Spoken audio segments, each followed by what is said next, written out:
Paano kung halos buong buhay mo nakagapos sa kwartong ito? Walang kausap, walang kasama, kundi ang kadena sa iyong paa. Labas-masok sa pagamutan, pero di ka pa rin maintindihan. Nakakulong ang isipan, nakagapos sa kahirapan.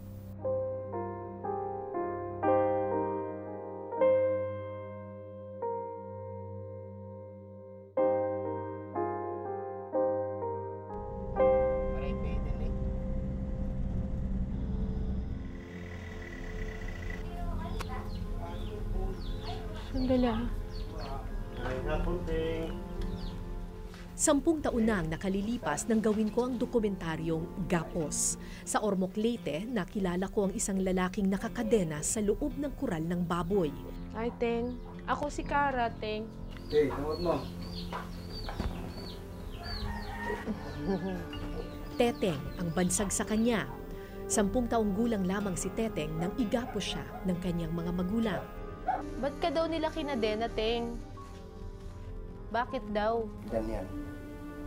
Ganyan. Ha? Bayolente at nagwawala raw kasi ito kapag sinusumpong ng kanyang schizophrenia, isang problema sa pag-iisip kung saan nawawala sa katinuan ang utak ng isang tao.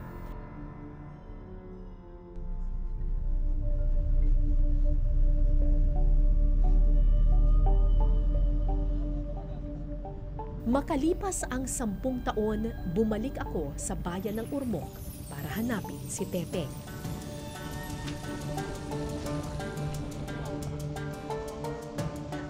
Halos walang pinagbago ang tubuhan.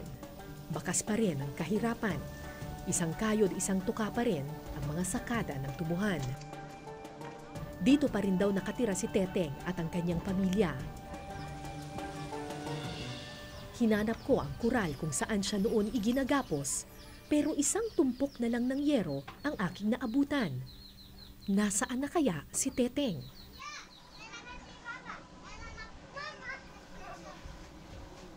Ito na ba si Teteng?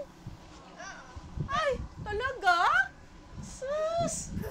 Kumusta? Ako si Cara. Naalala mo pa ako? Ha? Naalala mo pa ako? Ay, kumusta? Hindi kita nakilala. Palangkari. Mahuhuli. Anong ginagawa mo ngayon dito? Kung di mo alam ang kanyang Nagbibisikleta nakaraan, ka daw. hindi mo iisiping may problema siya noon sa pag-iisip. Halos wala ng bakas ng kanyang mapait na kahapon. Inano na lang ko na siyang Panginoon. Ano? Inaano lang ko na ko siya. Sabi niyo, di ba, dati hindi gagaling. Oh, gumaling na, oh. Sa Panginoon naman. Saan na ngayon natutulog si Teteng? Sa amin.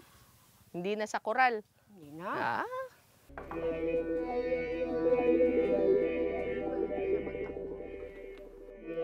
Noong 2008, bago namin iniwan si Teteng, dinala namin siya sa ospital at ipinagamot. Mula noon, unti-unting bumalik sa katinuan ang kanyang pag-iisip. Unti-unti ring nagbago ang pagtrato sa kanya ng pamilya. Hindi na mabangis na hayop, kundi maamong nilalang na dapat alagaan. Inanay na lang. Kuha na sa bahay. Unti-unti nang gumaling. Nung tinanggal niyo yung kadena. Tsaka hindi niyo na daw sinisigawan. Oo, hina-hina. Yun na lang pag-istorya. Kung di siya musugot, di na lang pugson. Ngayon, si Teteng na ang katulong ng kanyang ina sa mga gawaing bahay. Ang dating palaboy na kinatatakutan, isa na ngayong kaibigang maaasahan. Parang okay na siya. In fact, nagbibisikleta na siya doon. Pero hindi pa rin mawala sa isip namin na baka babalik yung Pero napapasalamat din kami dahil medyo okay na siya sa ngayon. At ang kadena na dating gumapos sa kanya, nangangalawang na sa alaala. Bakit niyo po tinanggal na yung kadena? Ang akong tang gusto nga kanang malimot balanta siya sayang. 30 anyos na si Teteng ngayon. Halos kalahati ng kanyang buhay iginapos sa loob ng kural. Ngayon lang niya nararamdaman ang kalayaan ng pagiging bata. Sana nga, hindi pa huli ang lahat.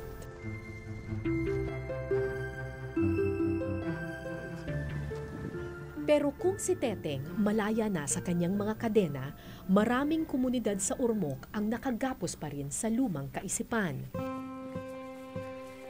Kwento ni na Teteng, sa di kalayuan, may isang babae raw na halos buong buhay niya nakakadena ang paa. Andito tayo sa Barangay Sumanga sa Ormoc, Leyte, kung saan usap-usapan ng mga taga rito, meron daw isang matandang babae dito na kung di sila nagkakamali, more than 60 years old na raw, na mga 40 years na daw nakakadena.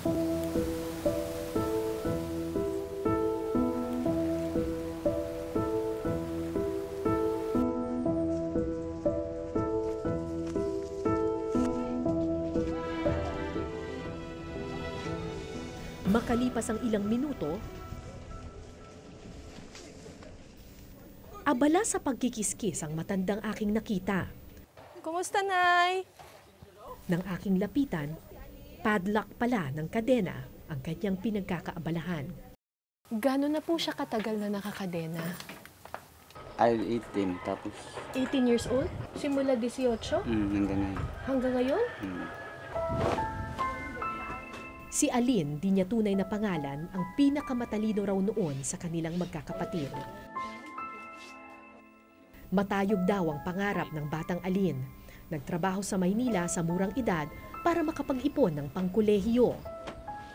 Pero nangyari ang isa umanong mapait na karanasan kasama ang ilang kalalakihan.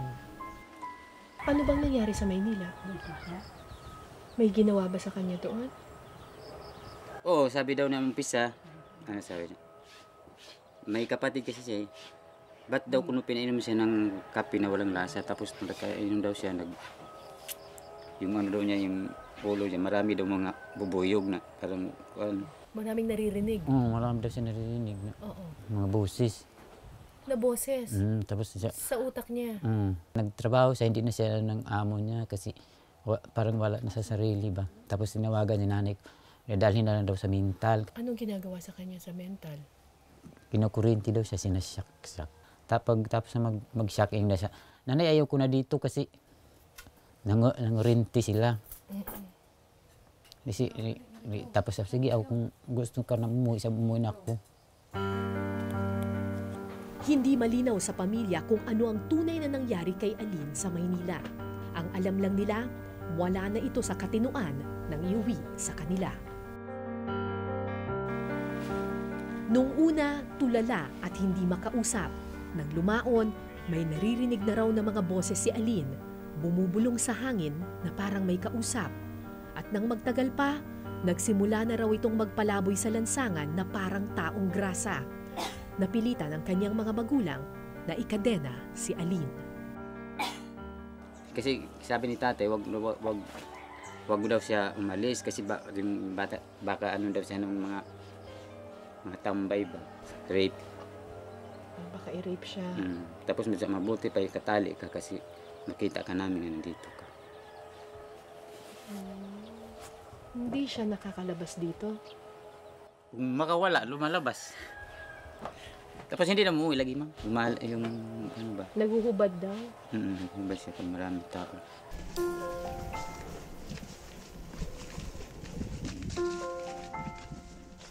Nang mamatay ang kanilang mga magulang, iniwan sa bunsong si Juanito ang responsibilidad ng pag-aalaga sa kanyang ate Aline.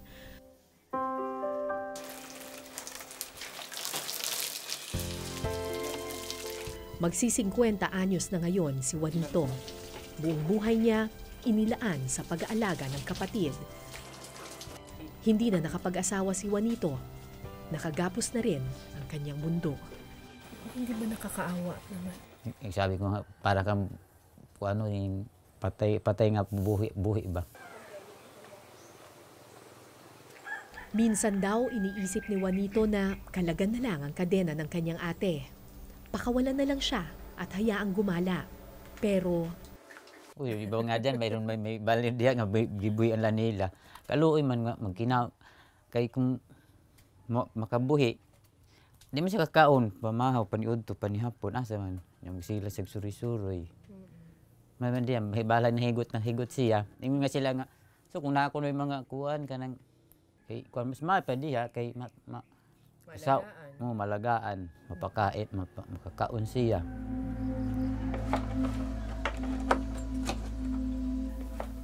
Nang araw ding iyon, kinumbinsi ko si Juanito na dalhin sa doktor ang kanyang kapatid.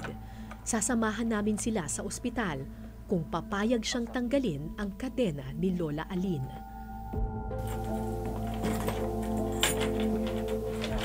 Pagkatapos ng mahigit 40 taon, sa unang pagkakataon, makakalaya si Lola sa kanyang tanikala.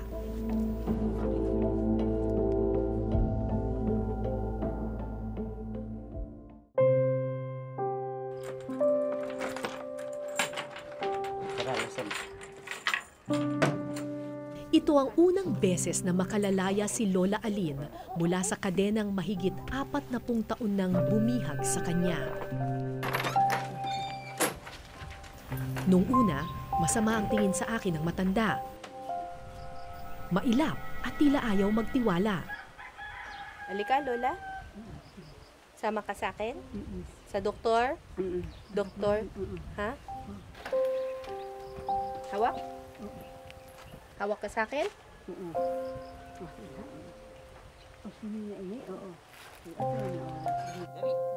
Maya-maya pa, naglakad na si Lola. Ayaw magpahawak at tila ba nagmamadali. Sinong kausap mo, Lola?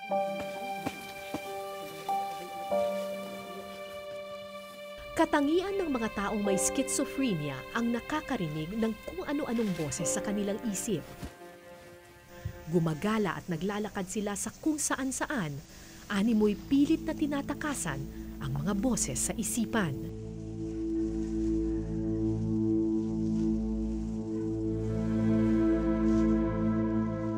Ito ang unang beses na nakapaglakad si Lola Alin sa labas ng kanyang kubo, na siyang naging selda ng matanda sa nakalipas na mahigit 40 taon.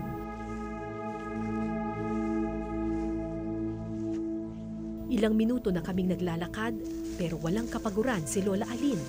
Mabilis ang kilos at di mapakali, para bang may hinahabol. Imbis na pigilan, sinundan ko lang ang matanda. At maya-maya, May nagsasalita?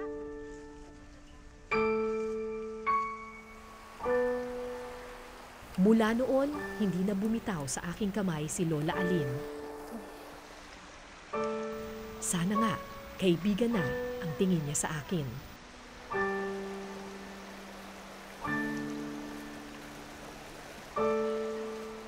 Sige, Lola. Konti na lang. Sige. Sige. Huwag matakot.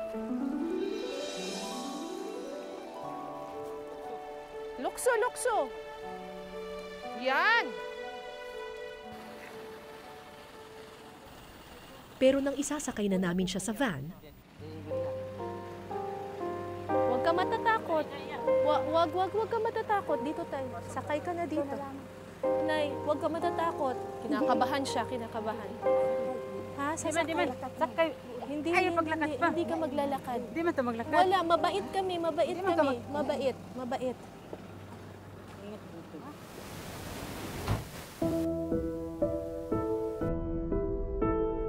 walang psychiatric ward ang buong bayan ng Ormoc sa Leyte. Wala ring libreng psychiatrist na pwedeng tumingin sa mga pasyente tulad ni Lola Alin. Merong private clinic pero sumisingil naman ng 3,000 piso kada check-up. Ang pinakamalapit na psychiatric facility nasa Tacloban pa, 3 oras na biyahe mula sa Ormoc.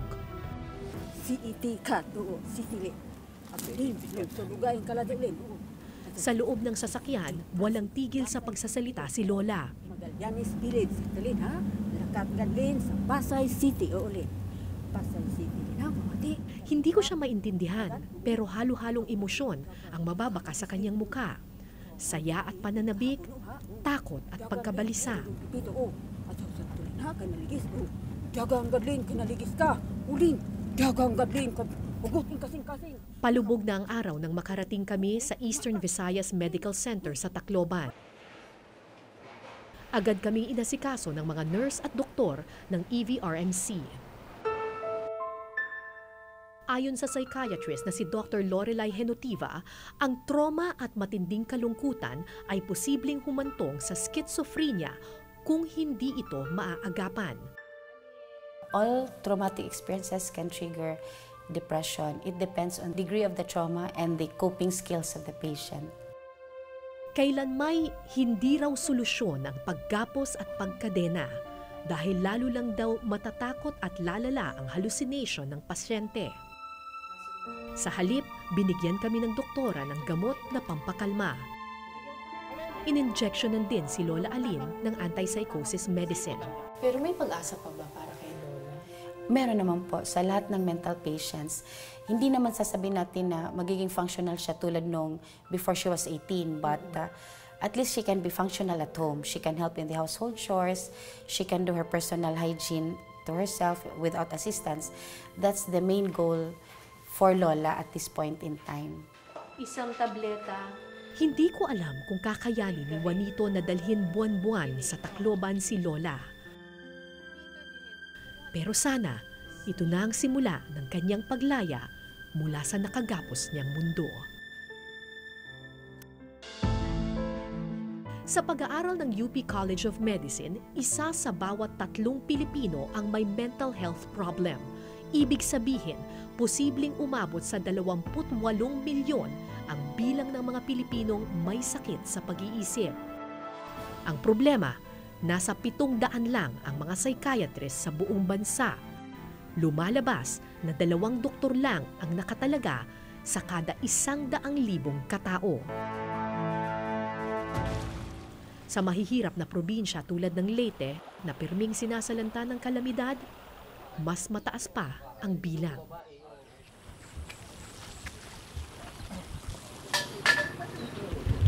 Gandang araw po. Hello. Ganda rin umaga mo. Gandang araw po. May anak daw po kayo na. Oh, yes, ma'am. Oo. Saan? Saan sa loob? Oo,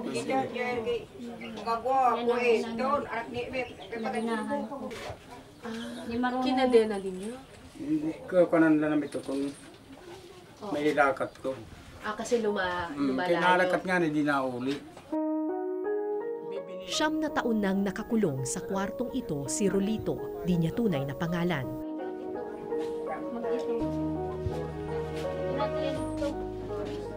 Kumusta?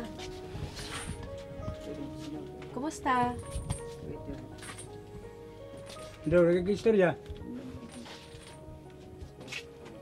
Hindi nakakaintindi. Ano sinasabi niya? Ay, wala, ito kasi ito iyayakan. Baga wala, ito ganit magkinurahab. Hindi kami ito papasag na naman tiya kay wala, man kami itong ako sa iyang medisina.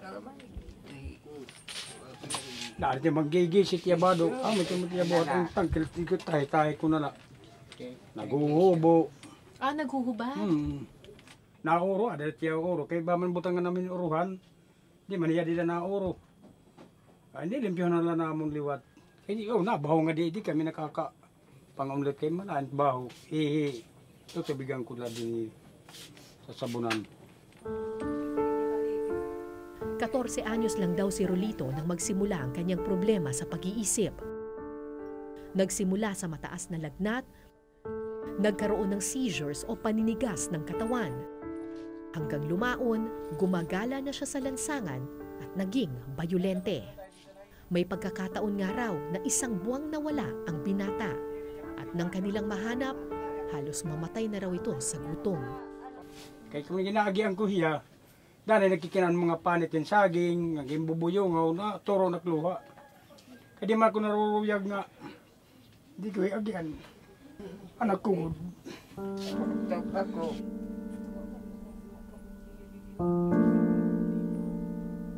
Hirap lumayo. Do, Arigon. Sige na karigo do. Batid ni Tatay Romeo na mali ang pagkadena kay Rolito.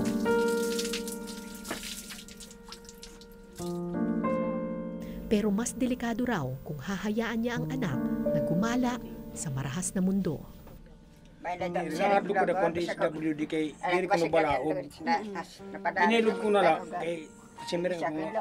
Bisan ako prisuhon kita akong pagkontak anak nga diri patayon ha mga magdroga gawas.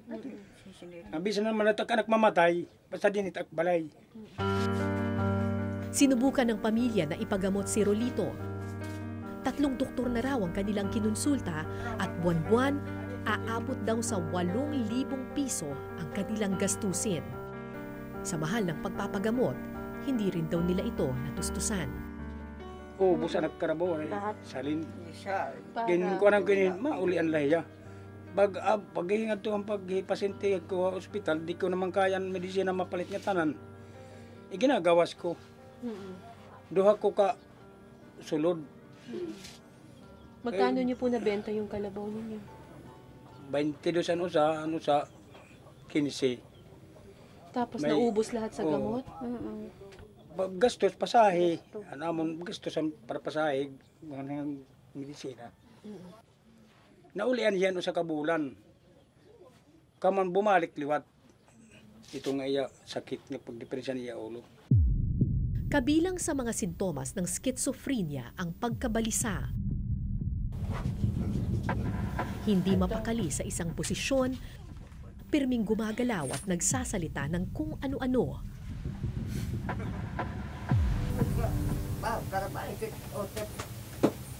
Epekto raw ito ng mga hallucination at boses na bumabagabag sa kanilang isip.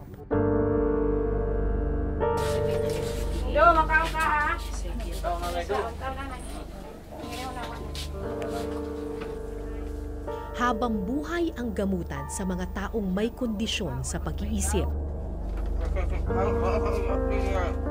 Di tulad ng ibang sakit, hindi ito gagaling sa isang tableta lang. Ang problema, lubhang napakamahal ng mga gamot. Paano ito kakayanin ng isang magsasakang baon sa utang?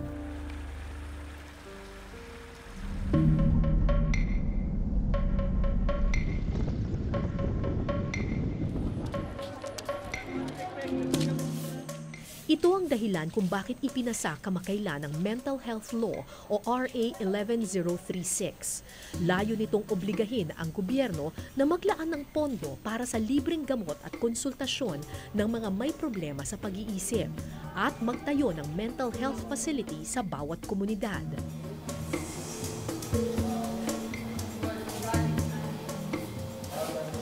Mag-inject kita rin lang ha, okay na?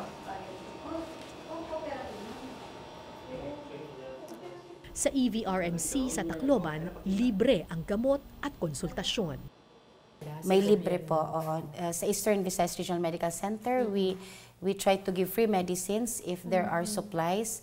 Unfortunately, there are times because of the patient workload, the medicines are easily depleted from the pharmacy. So, kailangan lang talaga tiyagain. Yes po, tiyaga, dapat you really have to be assertive in asking because For free medication. for free medications. Tulad ni Teteng at Lola Alin, schizophrenia rin ang diagnosis ng doktor kay Rolito. I-90 ko na lang po. Pero para umepekto raw ang mga gamot, kailangan araw-araw itong inumin. The problem is, number one is the poverty of the family. They could not provide the medicines that are prescribed by the doctor. Second, malnourished yung patients. Tsaka yung hindi sila regular umiinom ng gamot. Yes po, poor compliance to medications because of the financial problem. Oo. Kapag hindi tuloy-tuloy yung gamutan, Babalik yung signs and symptoms ng schizophrenia niya. Pag tumahining nga risperidon, usa kada gabi. Ang gamot ay unang hakbang lamang sa tuluyang paggaling ng mga taong may problema sa pag-iisip. Higit sa lahat, mas mahalaga ang tamang pagtrato at pag-aalaga sa mga tulad nila. Mahirap at panghabang buhay itong kalbaryo. Pero kung kinaya ni Teteng na makalaya sa kadena dahil sa tulong ng mga doktor, pang-unawa ng komunidad at pagsisikap ng kanyang ina, marahil may pag-asa pang makalaya sa kanilang pagkakagapos sina Lola Aline at Rolito.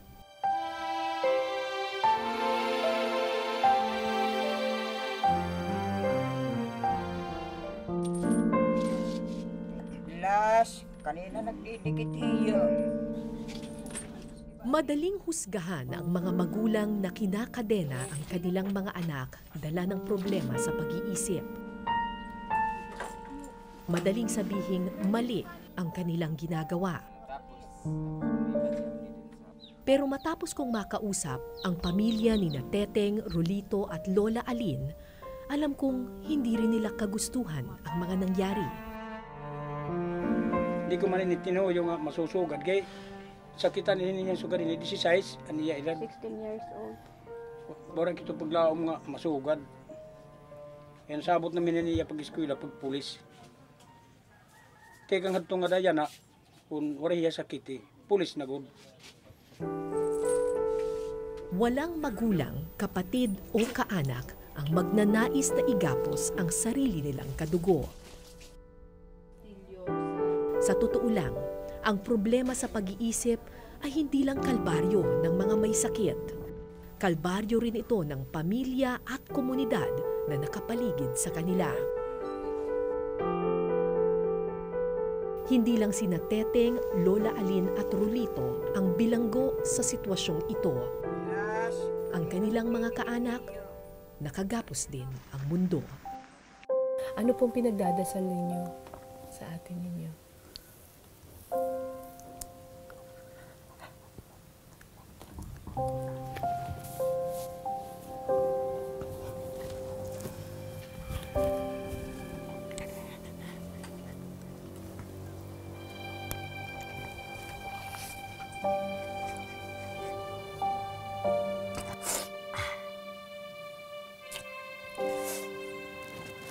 Ay, ta.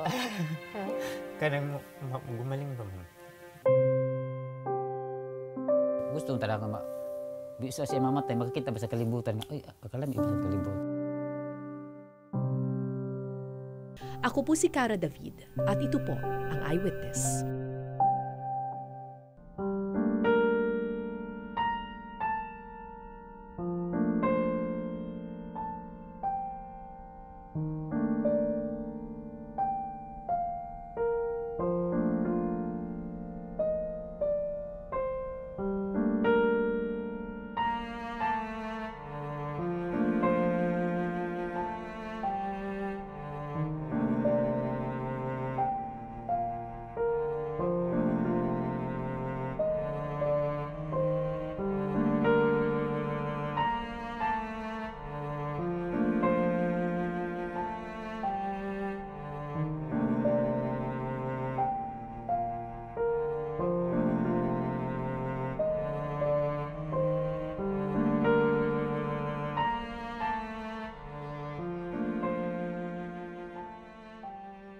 Maraming salamat sa pagtutok ninyo sa Eyewitness, mga kapuso. Anong masasabi ninyo sa dokumentaryong ito? I-comment nyo na yan. Tapos mag-subscribe na rin kayo sa GMA Public Affairs YouTube channel.